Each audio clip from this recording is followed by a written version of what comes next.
time to bring you the latest and biased and authoritative news making headlines across all corners of our republic and beyond. My name is Rida Chibet Kering and this is Maisha Prime News. And remember to apply for Heshima Awards 2021 edition.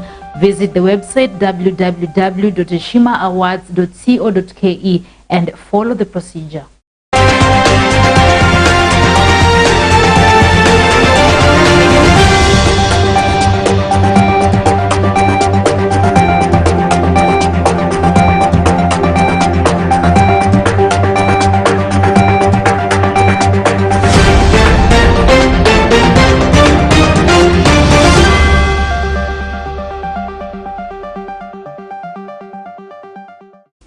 Welcome, and we start with politics. Deputy President William Ruto continued with his campaigns in the Siakago area, Mbeere North in Embu County.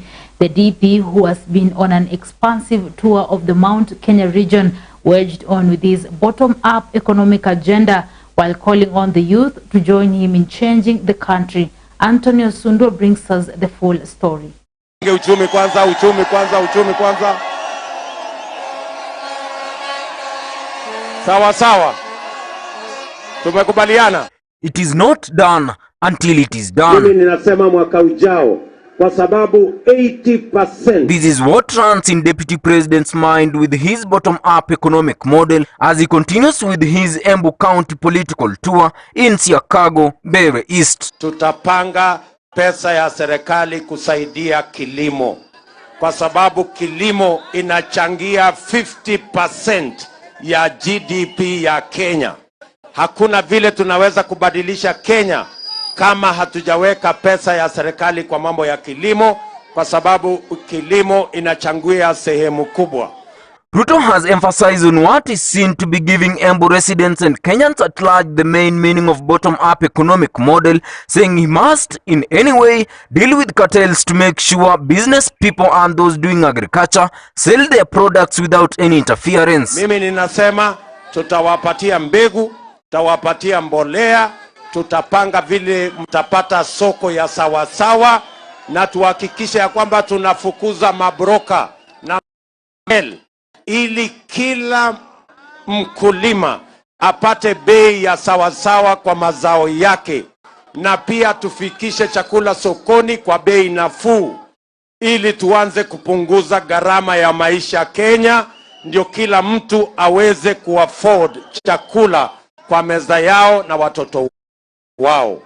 Accompanied by other leaders in the region like Ndindi Nyoro, the second in command prioritized building the economy first before the agendas of the former Prime Minister Raila Amolo Odinga came up with like change of constitution among others. Nyinyi munasema tubadilishe katiba kwanza ama uchumi kwanza? Swali. Munataka tubadilishe katiba kwanza ama uchumi kwanza? Tubadilishe uchumi kwanza, sivyo? Ili tupange ajira ya hawa vijana na tupange biashara ya hawa watu wadogo wadogo na tusaidie mkulima atuzalishie chakula ya kutosha. Munasema tupange uchumi kwanza. Ruto said that it is a high time to build the economy from the bottom upwards because every other plan has been in vain. Munasema tungojee ile tumengojea kwa muda mrefu kutoka juu, ama safari hii tupange na huku chini. Tuanze na hawa watoto wetu hawa, tuwapange, alafu tupange biashara ya watu wadogo wapate pesa ya kuondoka kwa CRB, wafanye biashara. Mnasema tuanze hapa bottom. Mutamlinda na kura zenyu. Akipigwa mawe mnampigia kura, si ndio? Wakimkataza kwenda Uganda mnamuingiza State House. Muko tayari? Kuna vyama ya kitaifa kama UDA na kuna chama ya kijiji, si ndio? Hata ingine zi ya kijiji ni gari. Chama ya gari moja mnatoshea kwa gari moja, na driver ni huyo Umau wa kitendawili. Nyinyi mtaingia kwa gari ambaye driver ni huyo Umau wa kitendawili, macho haoni anapanguza, ama mtaingia chama ya kitaifa yenye inaongozwa na kijana kama huyu William Ruto? Chama gani mtaingia?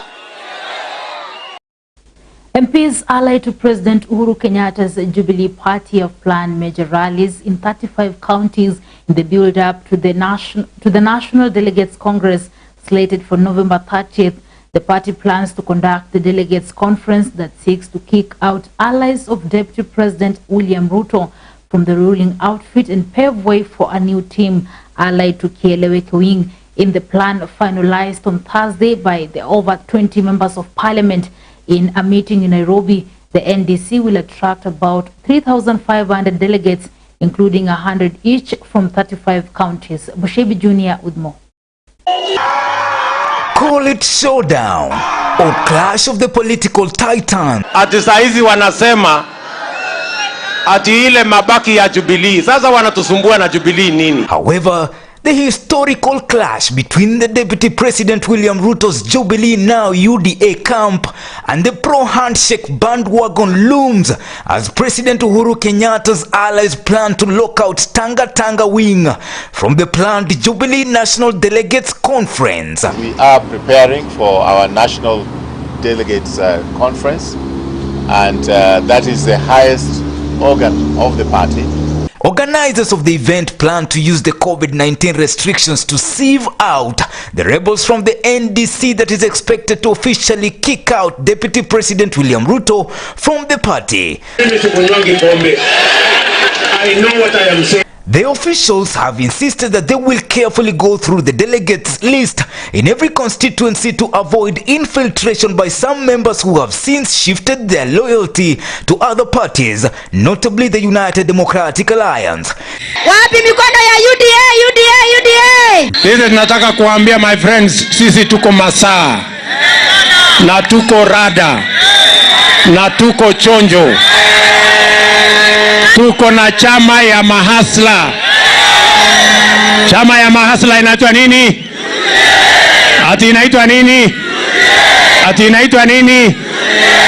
UDA. Jubilee seeks to revoke Ruto's membership and consequently throw him out as the deputy party leader. People who did premature politics, we warned them, they refused to hear. They tried to take over the party by force. They were stopped. They walked out. Now they're the ones who are complaining about Jubilee being revived. Unfortunately, this is not about them. Kenya is bigger than the ambitions of any single individual. And as we go into the NDC, the people who've been trying to say that we were swallowed up are also going to be very surprised, because we are not swallowed up. In fact, we are the ones who have been quoted by other parties because they understand Jubilee is a big party. Jubilee is a ruling party, and Jubilee has the capacity to continue being a ruling party post-2020. Maisha TV has further learned that there are plans to invite ODM leader Raila Odinga to the event. The president is said to be planning to use the NDC to seek ratification to enter into a coalition with ODM ahead of his succession contest. On Monday, Jubilee Secretary General Raphael Tuju announced that the meeting of the top organ of the party will take place on November 30th at Kasarani in Nairobi.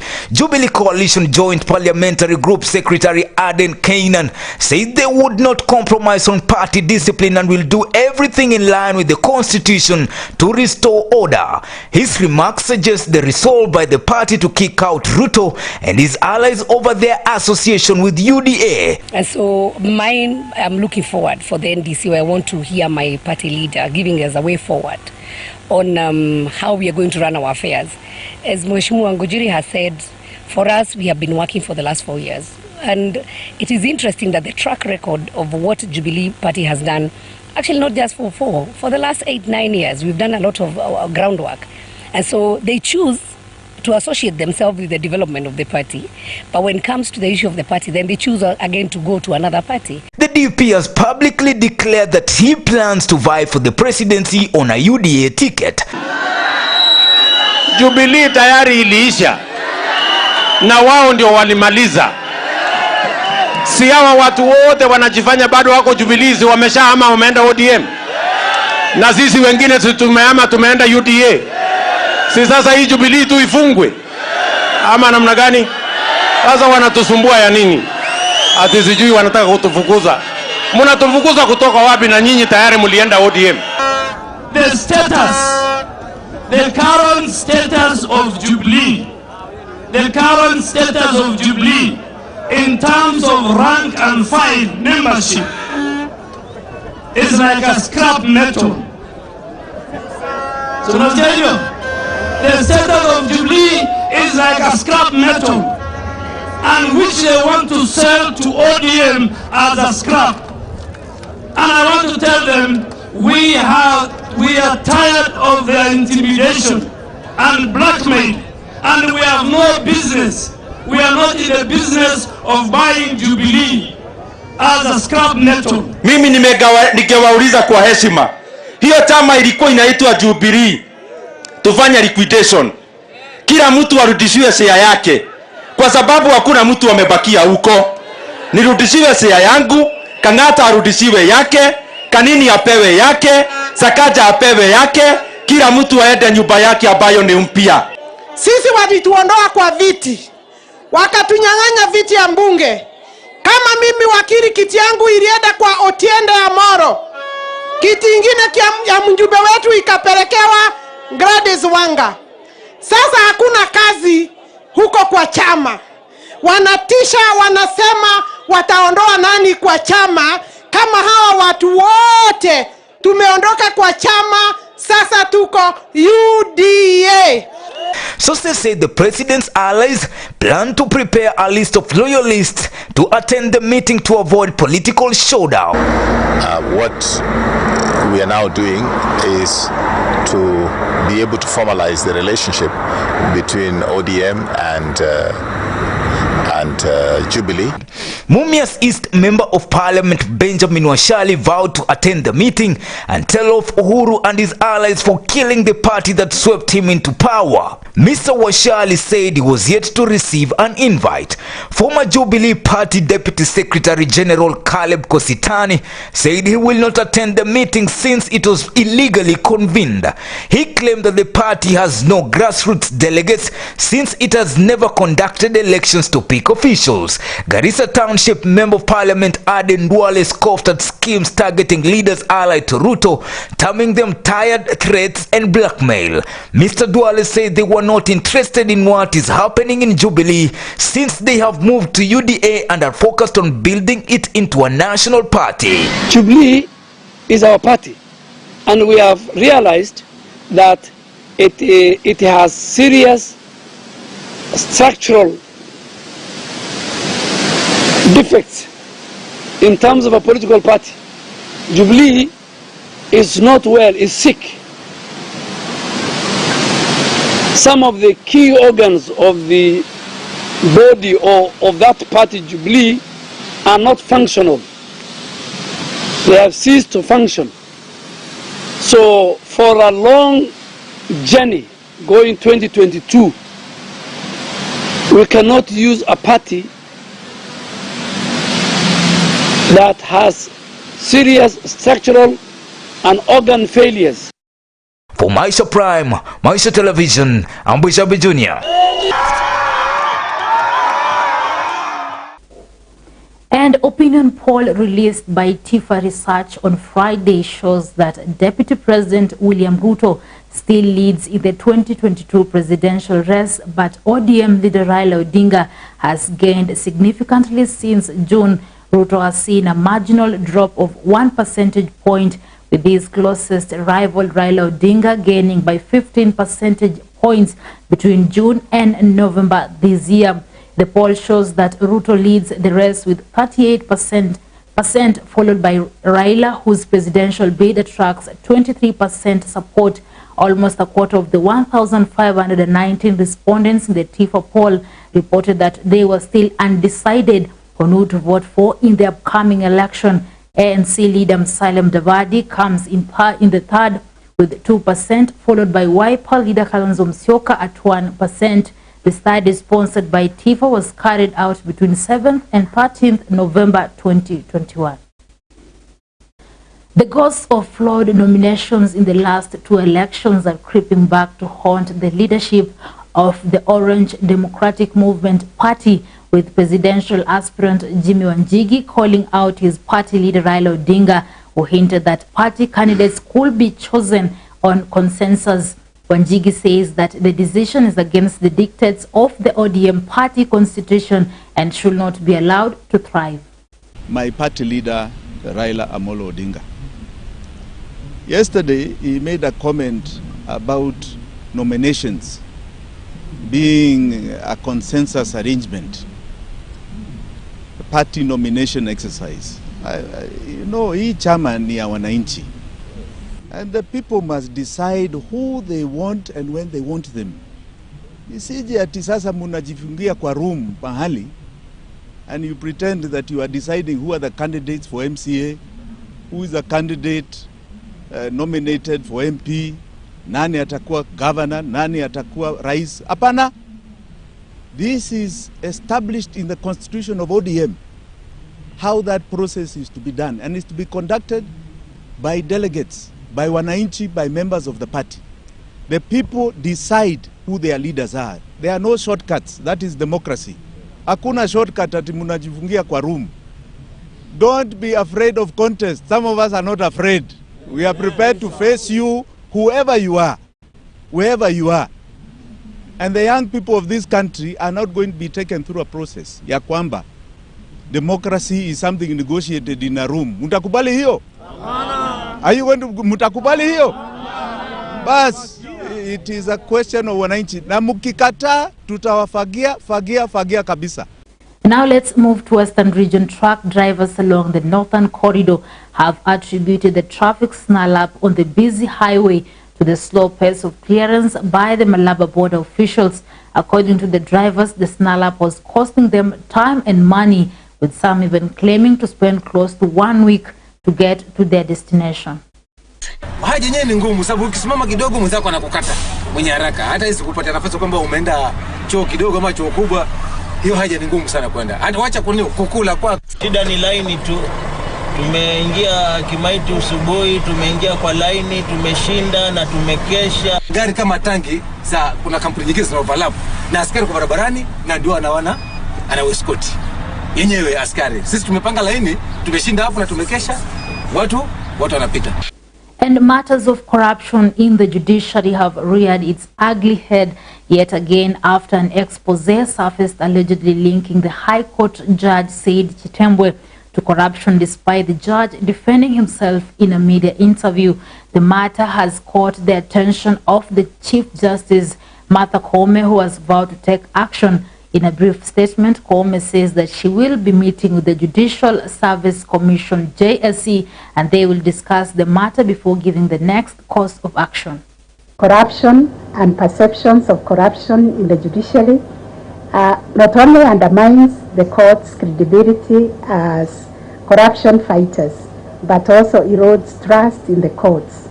It also erodes our image of impartiality, and it harms all the core judicial functions. Courts should not use court orders to insulate themselves from accountability.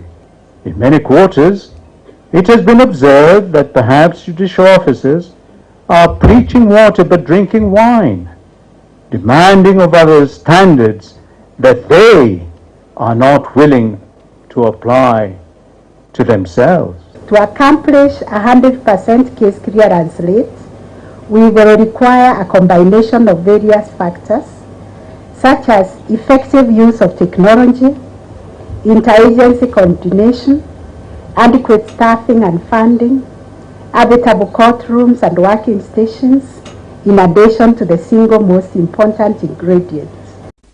Kakamega Governor Wycliffe Oparanya is urging the national government to release funds to counties to offset stalled government projects. The governor said most of the projects carried out previously by the national government, especially in the healthcare sector, have stalled because they were devolved, and yet funds have not been flowing in consistently for their completion. The former Council of Governor chairperson says they have held meetings with members of parliament and agreed that the national government must release the money as planned. The Kakamega governor, however, decried the poor state of the sugar millers in Western Kenya. Na tumepata projects nyingi ambazo function zake zilikuwa devolved kwa counties ambazo hazikumalizwa, na kwa sababu zilikuwa devolved hakuna pesa inawekwa kwa hizo projects kwa sababu handover hii poor. zinapaki pale pale, na hizi factory zote kama Muhoroni, Chemelil, Miwani, Soni na Zoia, hata tuweke pesa ngapi, hata wakiweka hizo utaona tutarudi pale pale pale mahali tuko. Kwa nini? Kwa sababu hizi factory sina old technology yao. The government is considering mainstreaming mandatory training in revenue mobilization and utilization at Kenya School of Revenue Administration for senior public officers. Dr. Fred Matiang'i says that the training will be useful in calculating discipline and prudence in public funds management, therefore availing more resources for development. The CS, who was speaking during KESRA's 18th graduation ceremony, hailed the institution as one of the Ministry of Interior and Coordination of National Government strategic partners through its tailored tax and customs training. Anything to go by, especially in its recent very impressive performance, then it means that as a country we are on our way to developing an institution that will ground our young people in the public service in the right value systems and in the right attitude to public service, and it will ground our young people in the trajectory that we want to take this country. On my own behalf and on behalf of my colleagues in government, I cannot thank you enough, Chairman and the board, my friend Mburu, the Commissioner General, for such a fantastic job and what you are doing here. And I hope that when I make a pitch, as I am going to my cabinet colleagues, that we now begin to demand that officers of government at a particular cadre come here. You will have the requisite capacity and you will be ready to train them so that we can reduce the number of Shylocks in public service, reduce the number of voucher kiting experts in the public service, so that we can have a public service that is retooled and totally ready to provide support to our economy and to our wonderful country. Finally, my friends, it's things like this that build a country. I have had occasion to listen to some of our very respectable elders, like the chairman of the board, And now let's move into education segment, and today we look at Hasoko Technical and Vocational College. The world today needs skills and knowledge to deal with the different circumstances in life. This is in turn found in schools.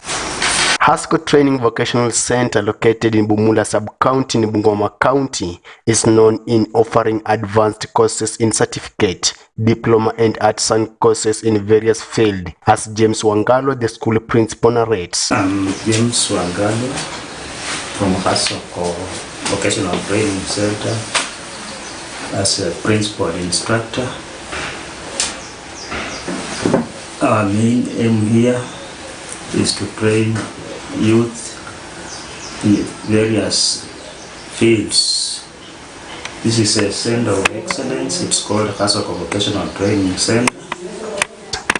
The facility offers courses in carpentry, masonry, electrical engineering, ICT, among other courses. It offers integrated technical courses in carpentry, motor vehicle mechanics, fashion design, garment making technology, hairdressing, ICT, and food processing technology.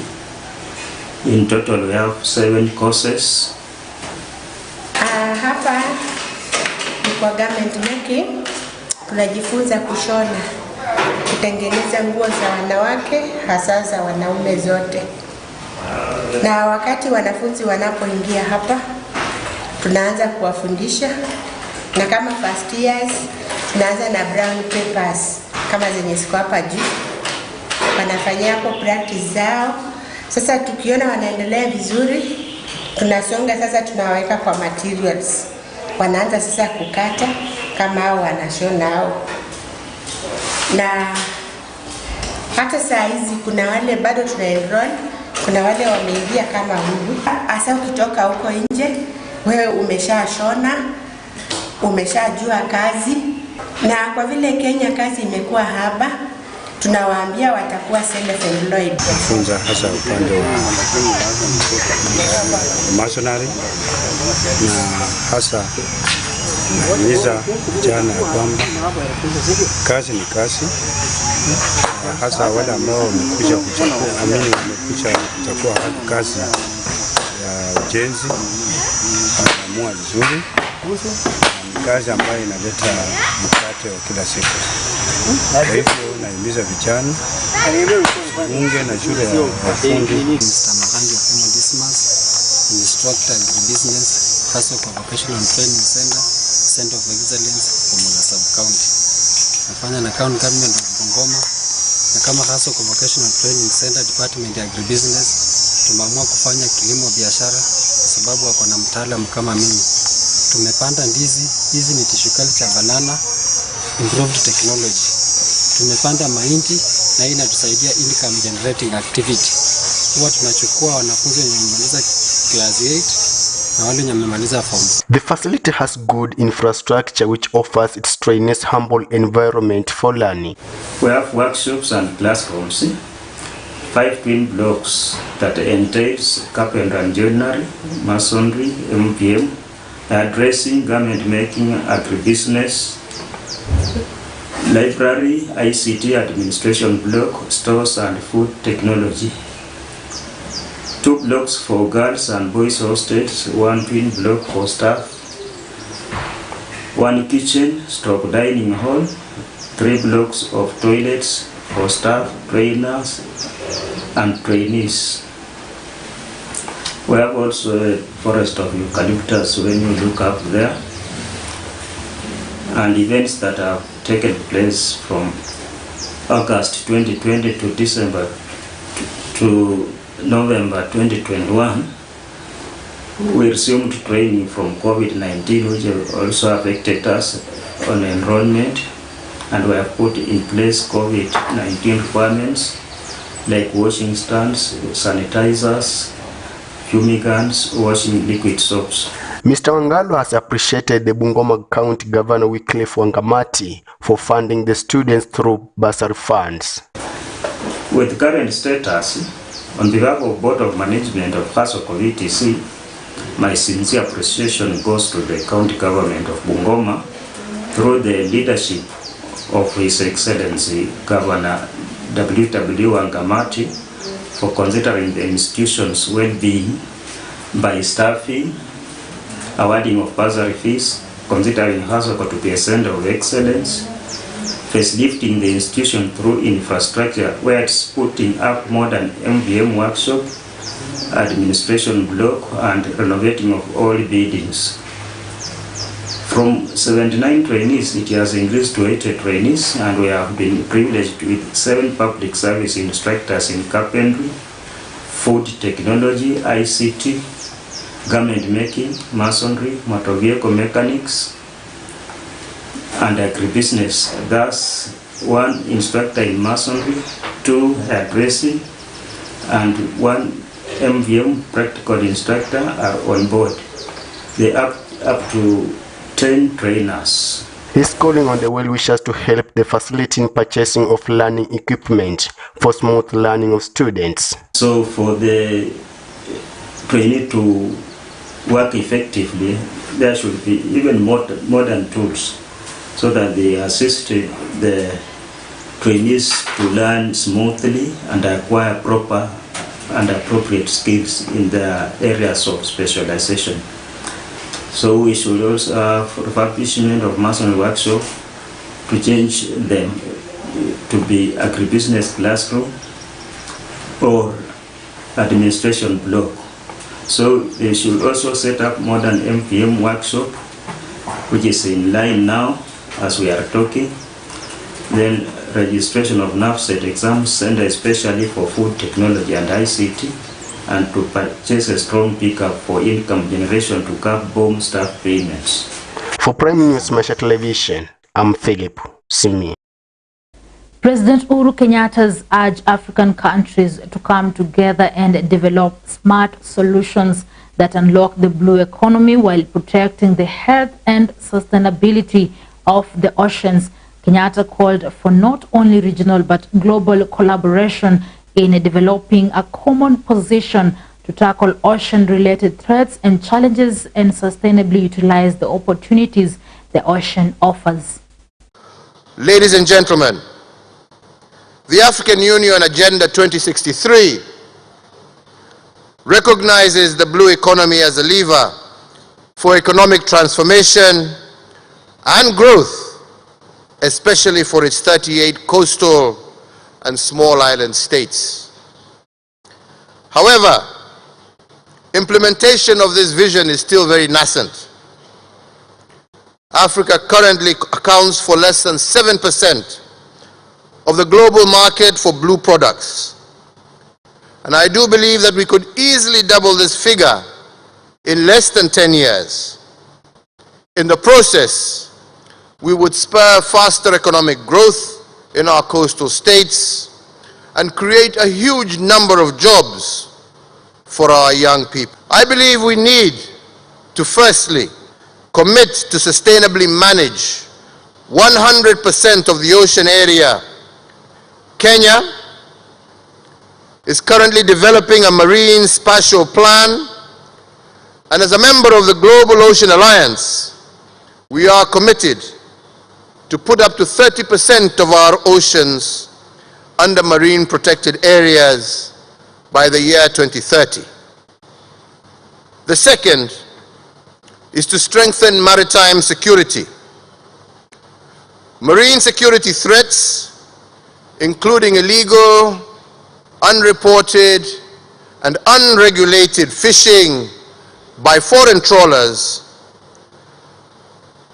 degrades our marine ecosystems, and also through the dumping of toxic waste and the destruction of our coral reefs and coastal forests, all have a negative effect on the future of our oceans. In Kenya, we have now established a Coast Guard to combat illegal, unreported, and unregulated fishing, and we have enhanced security and safety of our waters. Today in My Hustle, My Life, My Story, we look at the journey of the CDF chairman of a Holo constituency in Kakamega County.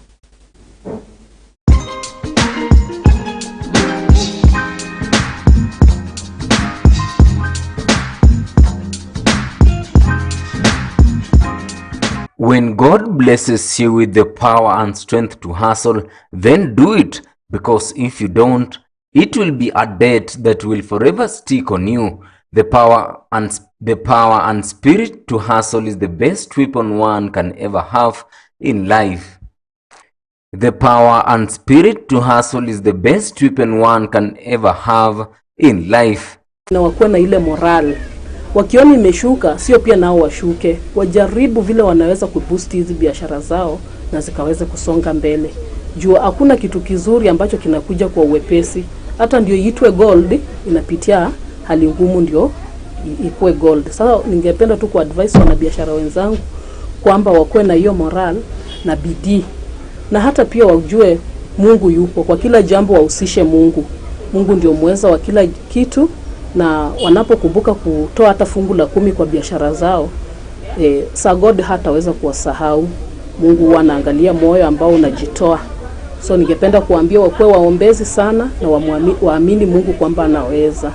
In Kakamega County, we met Kennedy Barasa, who narrates on how his hustle journey has been from a military man to NGO back to agribusiness, being the firstborn in their family. Nilikuwa na General Kihalangu ambaye ni PS sasa hizi. That was my staff officer too, nikiwa Isiolo kwa kazi. He was my good mentor. Nikakuwa na Major Anami.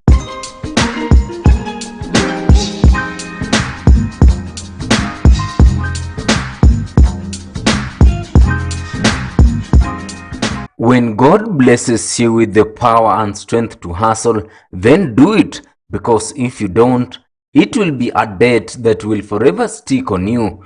The power and spirit to hustle is the best weapon one can ever have in life. The power and spirit to hustle is the best weapon one can ever have in life. Na wakuwa na ile moral. Wakiona imeshuka, sio pia nao washuke. Wajaribu vile wanaweza kuboost hizi biashara zao na zikaweza kusonga mbele. Jua hakuna kitu kizuri ambacho kinakuja kwa uwepesi.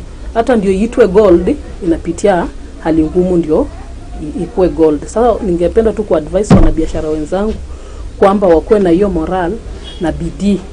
Na hata pia wajue Mungu yupo. Kwa kila jambo wahusishe Mungu. Mungu ndio muweza wa kila kitu, na wanapokumbuka kutoa hata fungu la 10 kwa biashara zao, God hataweza kuwasahau. Mungu anaangalia moyo ambao unajitoa. So ningependa kuambia wakuwe waombezi sana na waamini Mungu kwamba anaweza. In Kakamega County, we met Kennedy Barasa, who narrates on how his hustle journey has been from a military man to NGO back to agribusiness, being the firstborn in their family.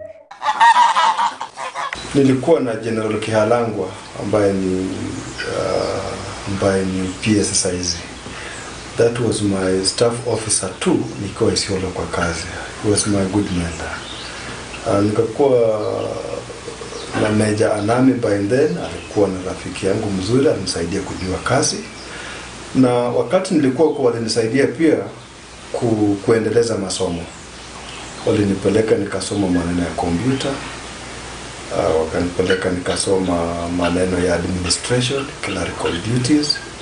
They really took me places. So nikajisikia vizuri, na wakati nilikuwa nimefanya na wao, then nikadevelop pia still interest ya kuenda mbele, na nikatafuta kujiunga na NGO because nilikuwa naangalia life has to continue, na kama msomi nilikuwa naona nastahili kufanya kazi na community pia. So because of that nilijikuta nikatoka jeshi na nikakuja kujiunga na NGO.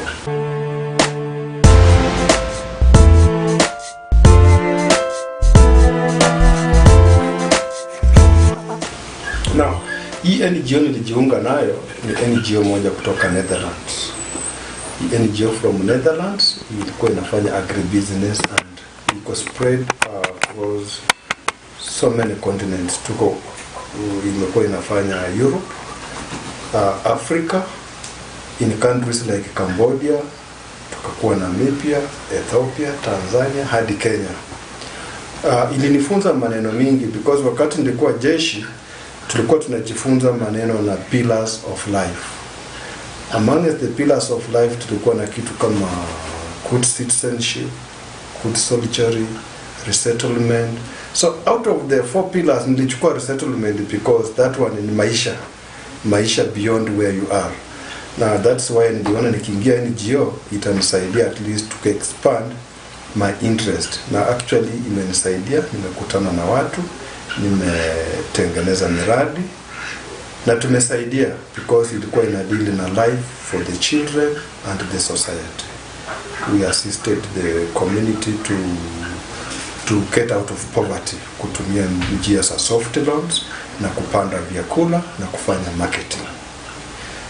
We've done enough with the NGO, and from that NGO ndio at least pia because I'm now attached kwa wananchi, ndio nikafurahia, nikaona mheshimiwa wangu wakati alikuwa anatembea akakutana na ushawishi wangu kama kwa NGO, na alidevelop interest mpaka kanifikia, kaniuliza kama tunaweza tukapata na kusaidiana kwa miradi ya kisiasa, na nikakubali.